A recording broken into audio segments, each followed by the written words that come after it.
What's the craziest thing you witnessed in a college frat sorority? I joined Kappa Sigma thinking it would be typical college brotherhood stuff. Parties, pranks, maybe some hazing. What I discovered was so much darker that it still keeps me awake at night. It started my sophomore year when I moved into the house. The president, Braden, seemed like your standard frat guy. Charming, connected, destined for daddy's law firm. But there was something off about how the older brothers treated the pledges. During rush week, I noticed they were specifically targeting guys who seemed vulnerable. Quiet kids from small towns. Guys with family money but no confidence. The type who do anything to belong. Fresh meat, Braden would whisper, watching nervous freshmen fill out applications. I figured it was typical frat dominance games until I saw what happened in the basement. The house had been renovated recently. New floors, updated kitchen, modern entertainment system. But the basement remained untouched, locked behind a heavy wooden door that only senior brothers had keys to. One night, around 2 a.m., I heard muffled sounds coming from below, crying, pleading, then silence. The next morning, Pledge Marcus looked like he'd been hit by a truck. Dark circles under his eyes, hands shaking as he tried to eat breakfast. When I asked if he was okay, he just stared at his plate. Initiation, Braden said, slapping Marcus's shoulder hard enough to make him wince. Builds character. Over the next few weeks, I watched pledge after pledge emerge from that basement looking broken. They'd stop talking, start skipping classes, develop nervous tics. 2 transferred schools without explanation. I tried asking my roommate Colton what happened down there. He'd been in the house for 3 years. Some things are better left unknown, he said, but his eyes held real fear. Just focus on your studies and stay upstairs after midnight. That's when I realized even the older brothers were scared. The breaking point came during homecoming weekend. Parents were visiting, alumni everywhere, the house buzzing with forced normalcy. I was heading to the kitchen for water when I heard the basement door creak open. Braden emerged, straightening his shirt, followed by 3 other senior brothers. Their faces were flushed, excited, like they'd just finished something exhilarating. Then came the screaming, blood-curdling, desperate screams echoing from below, the kind that make your soul freeze. "Shouldn't someone check?" I started. "Nobody goes down there," Braden cut me off, his voice deadly calm. "Ever." The screaming continued for 6 minutes. I know because I counted, paralyzed by indecision, then silence. The next morning, Pledge Timothy was gone. His room cleaned out, belongings vanished, like he'd never existed. "Family emergency," Braden announced at chapter meeting. Had to transfer immediately. But I'd seen Timothy's car still in the parking lot. I'd watched maintenance workers hosing down the basement entrance. That night, I broke into Braden's room and found his laptop unlocked. What I discovered made me physically sick. Videos. Dozens of them. Dating back 5 years. The files were labeled with dates and pledge names. I clicked on one from 3 months earlier. Marcus's initiation. The basement had been converted into something resembling a medieval torture chamber. Stone walls, metal contraptions I couldn't identify, and stains that looked suspiciously dark against the concrete floor. In the video, Marcus was stripped naked, strapped to a wooden contraption, while senior brothers took turns with various implements. Electric prods, heated metal tools, needles. His screams were identical to what I'd heard that night, but the worst part wasn't the physical torture. It was Braden's narration. "This is how we separate the wheat from the chaff," his voice said off camera. "Only the truly committed survive initiation. Those who can't handle it, well, they're not Kappa Sigma material." The video ended with Marcus being unstrapped, barely conscious, while brothers poured ice water over his wounds. I scrolled through more files. Each pledge's torture was customized to their specific fears and weaknesses. The brothers had done psychological profiles during rush week, identifying phobias, traumas, family secrets. One kid afraid of drowning was held underwater until he passed out repeatedly. Another with claustrophobia was locked in a coffin-sized box for hours. The pledge with a history of sexual abuse was... I couldn't finish watching that one. But it wasn't just torture. It was systematic psychological breaking designed to create absolute loyalty through shared trauma and shame. Those who survived became completely devoted to the house, willing to do anything to protect the secret that bound them together. Those who didn't survive, I found those files too. Timothy's video was dated yesterday. It showed him strapped to a different device, something that looked like a medieval rack. As the torture escalated, his screams became weaker, then stopped entirely. The final minutes showed brothers checking his pulse, panic setting in when they realized they'd gone too far. "We need to clean this up," Braden's voice said. "Get the van." I watched in horror as they wrapped Timothy's body in plastic, discussing disposal methods with the casual tone of planning a weekend trip. "The quarry's deep enough," suggested Colton, my roommate who claimed not to know what happened in the basement. "Too risky," Braden replied. "We'll use the crematorium connection." Apparently, one brother's father owned a funeral home 2 counties over. They'd used this method before. I scrolled through more files and found a spreadsheet labeled Alumni Network. It contained names, current positions, and a column marked complicit. The list included judges, prosecutors, police chiefs, business executives, politicians, all former Kappa Sigma brothers who'd either participated in or covered up these activities for decades. My blood ran cold when I recognized several names. The county sheriff who dismissed reports about missing students, the university president who'd blocked investigations into hazing incidents, the district attorney who'd refused to prosecute assault cases involving frat members. This wasn't just a sadistic fraternity ritual. It was an organized criminal network using torture-based initiation to ensure lifelong silence and loyalty. I copied everything to a flash drive, my hands shaking as I transferred gigabytes of evidence, video files, financial records showing payoffs, communication logs detailing cover-ups. As I prepared to leave Braden's room,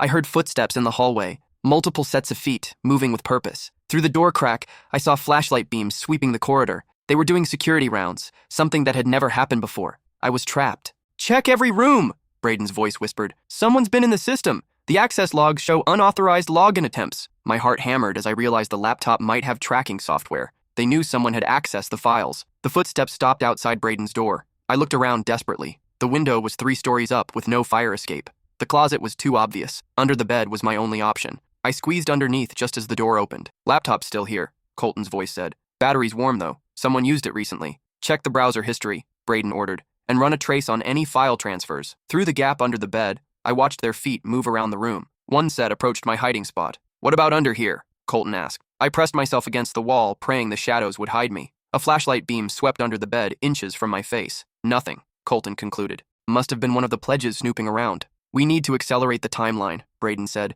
"If word gets out about Timothy before we complete this year's initiations, the alumni won't protect us if this goes public," added another voice I recognized as Treasurer Garrett. "Too many high-profile names involved. Then we make sure it doesn't go public," Braden replied coldly, "starting with eliminating any potential witnesses." They left, but I waited another hour before crawling out. My entire body ached from staying motionless, but adrenaline kept me alert. I had to get this evidence to someone who couldn't be bought or intimidated. But who? The local police were compromised. The university administration was complicit. Even the FBI field office had Kappa Sigma alumni in key positions according to that spreadsheet. I needed someone outside their network entirely. That's when I remembered Professor Valencia, my criminology instructor. She'd mentioned working with an independent task force investigating organized crime in educational institutions. Her entire career was built on exposing corruption that others couldn't or wouldn't touch. I spent the rest of the night copying additional files from other brothers' computers. My computer science background made it easy to access their shared network drives. What I found was even worse than I'd imagined.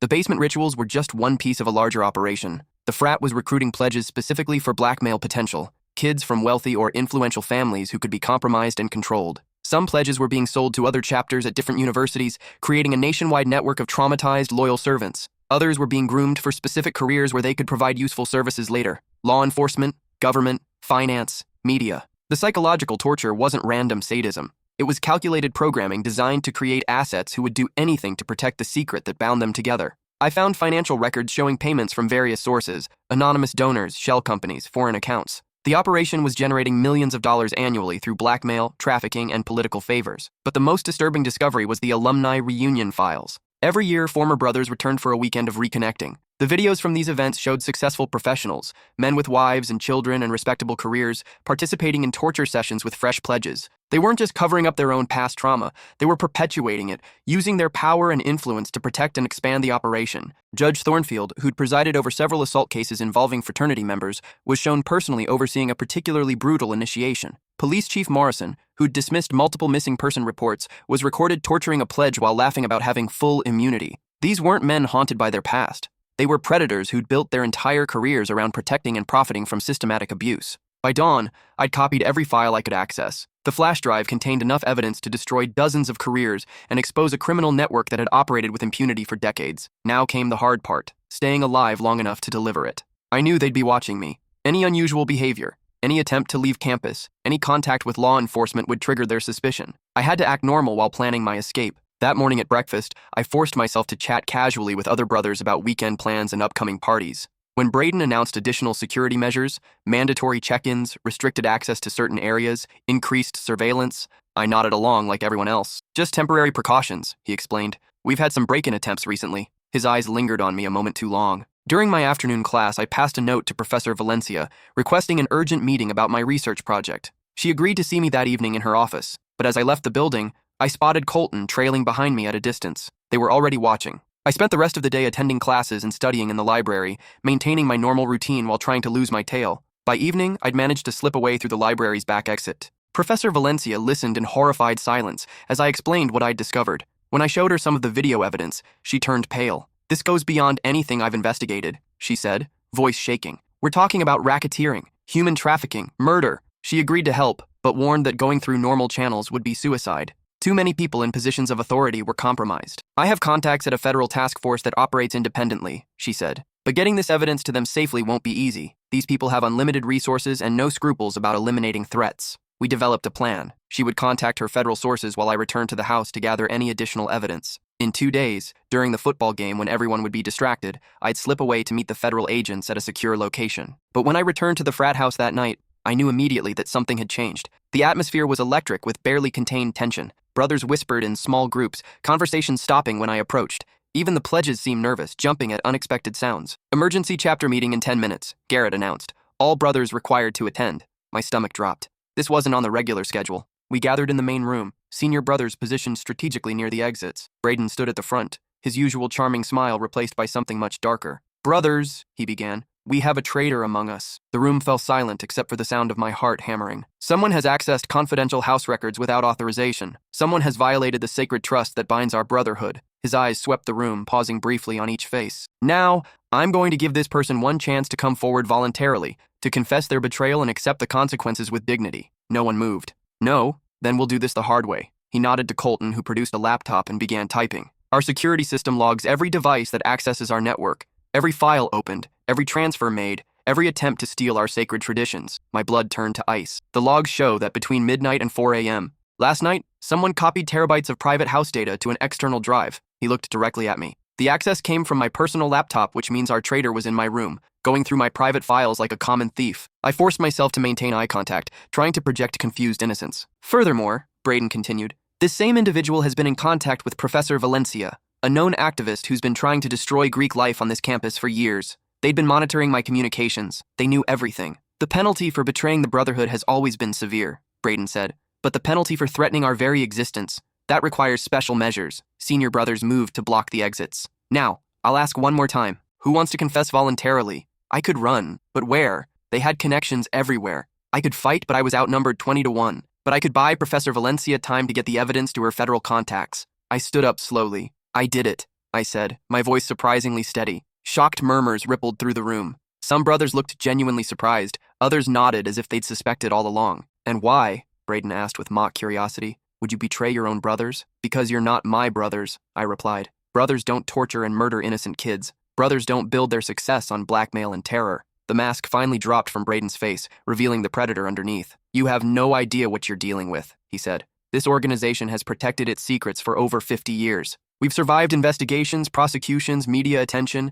You think some stolen files and a criminology professor are going to bring us down? I think the FBI might have different ideas, I said, bluffing desperately. Braden laughed, a sound that made my skin crawl. The FBI? You mean Director Hamilton, class of 89? Or Deputy Director Ross, class of 92? Maybe you're thinking of Special Agent Crawford, who just joined our alumni network last month? My heart sank as I realized the scope of their infiltration. There is no authority that can touch us, Braden continued. No investigation that won't be buried. No prosecutor who won't find reasons to drop charges. No judge who won't dismiss cases on technicalities. He gestured to the other brothers. Everyone in this room has been through initiation. Everyone has shared the same experience, carries the same secret, faces the same consequences if our activities become public. That's why it works so perfectly, Colton added. Mutual assured destruction. No one talks because everyone has too much to lose. Except you, Braden said, turning back to me. You managed to avoid the basement rituals through sheer luck and careful timing. You never went through proper initiation, which means you were never truly one of us. Which is why, he continued, your initiation starts now. Senior brothers moved closer,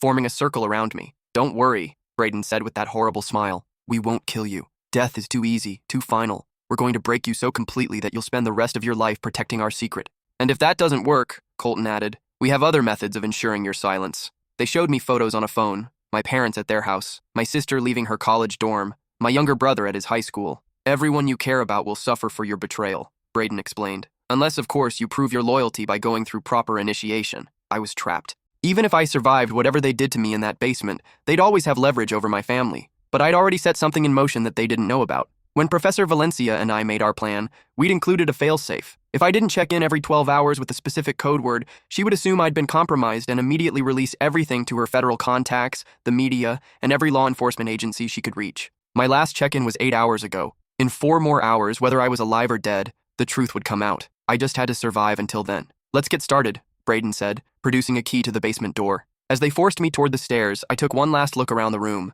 Some brothers looked excited, others nervous. A few seemed genuinely disturbed by what was happening. This isn't what I signed up for, muttered Pledge Devon, a freshman who joined hoping to make connections for his business major. None of us signed up for this, Braden replied coldly, but we all learned to accept it. Tonight, you'll watch a full initiation ceremony. Tomorrow, your education continues. The basement was worse than the videos had shown. The smell of fear and pain lingered in the air, mixed with industrial disinfectant that couldn't quite mask the underlying odors of blood and worse things. Medieval torture devices stood alongside modern equipment. Cattle prods, modified electrical devices, medical instruments that had been repurposed for inflicting precise agony. 5 decades of refinement, Braden said proudly, running his hand over a contraption that looked like a cross between a dentist's chair and a rack. Each generation has added innovations, improved techniques. They strapped me to the device, and I understood why even strong men emerged from this basement completely broken. The restraints were designed to prevent any movement while maximizing vulnerability and fear. Usually we start slow, Braden explained, selecting various instruments. Build up gradually over several sessions, but since you're in such a hurry to betray us,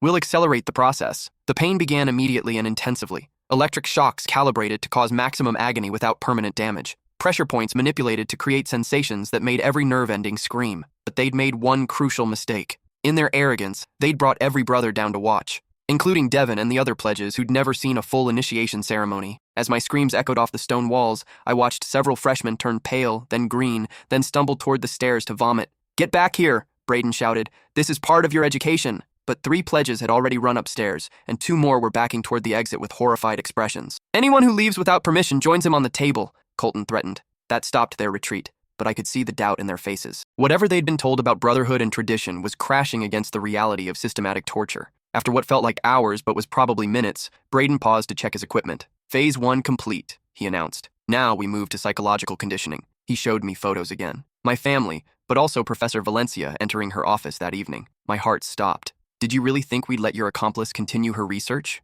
Braden asked. "She's being handled as we speak." My desperation gave me strength I didn't know I had. I managed to work one hand partially free from its restraint, just enough to grab a scalpel from the instrument tray. The blade sliced across Braden's wrist before he could react, severing tendons and sending blood spraying across the basement. His scream was different from mine, high-pitched, panicked, real fear instead of calculated torture. In the confusion that followed, 2 more pledges ran for the stairs. "Stop them!" Braden shouted, clutching his wounded arm. "Nobody leaves!" But Colton was busy trying to stop the bleeding, and the other senior brothers were torn between restraining me and blocking the exits. I used the chaos to work my other hand free, then began cutting the leg restraints. "He's loose!" someone shouted. By then, it was too late. I rolled off the table, grabbed another scalpel, and backed toward the stairs. "You'll never make it out of here alive," Braden snarled, blood still streaming from his wrist. "Even if you escape, we'll find you. We'll find everyone you care about." "Maybe," I said, reaching the bottom of the staircase, "but your secret's already out." "What are you talking about?" I smiled through the pain and exhaustion. "You think I acted alone?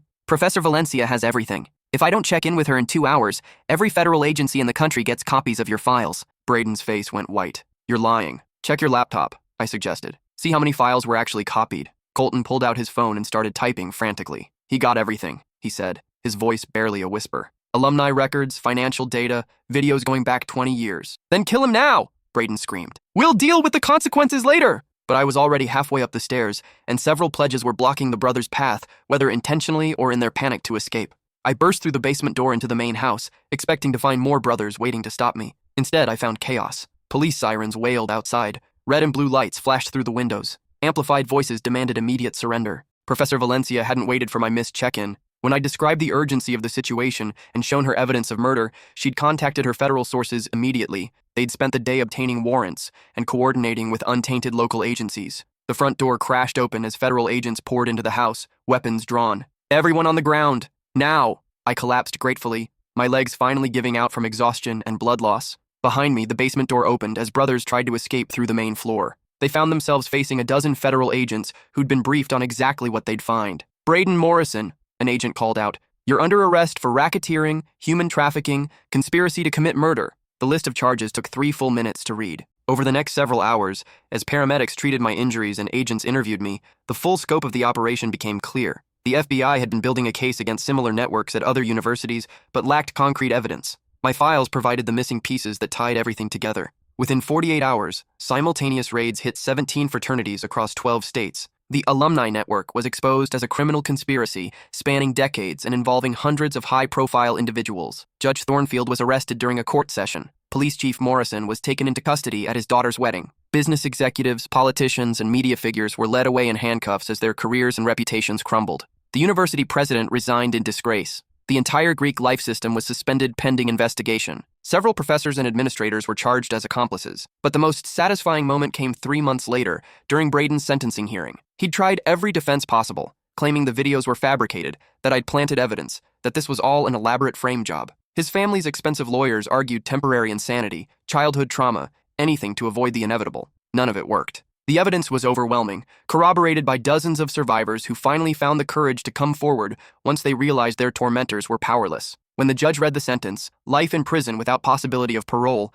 Braden finally broke down and cried. "This isn't how it was supposed to end," he sobbed. "We were building something important, a network of successful, connected men who could change the world." "You were building a criminal empire based on torture and murder," the judge replied. "The only thing you've changed is how many lives you've destroyed." As they led him away in shackles, Braden looked back at me in the gallery. "This won't bring Timothy back," he said, "or any of the others." "No," I agreed, "but it makes sure you can't hurt anyone else." The trials continued for 2 years. Of the 43 people initially charged, 38 were convicted and received substantial prison sentences. The remaining 5 were granted immunity in exchange for testimony that helped expose additional corruption. The university paid out $127 million in settlements to families of murder victims and survivors of the torture program. The Kappa Sigma National Organization was dissolved and banned from operating on any campus nationwide. Professor Valencia received a national award for investigative journalism and was promoted to head the new Center for Educational Crime Research. The pledges who'd witnessed my torture became key witnesses in the prosecution. Devon, who'd questioned what he'd signed up for,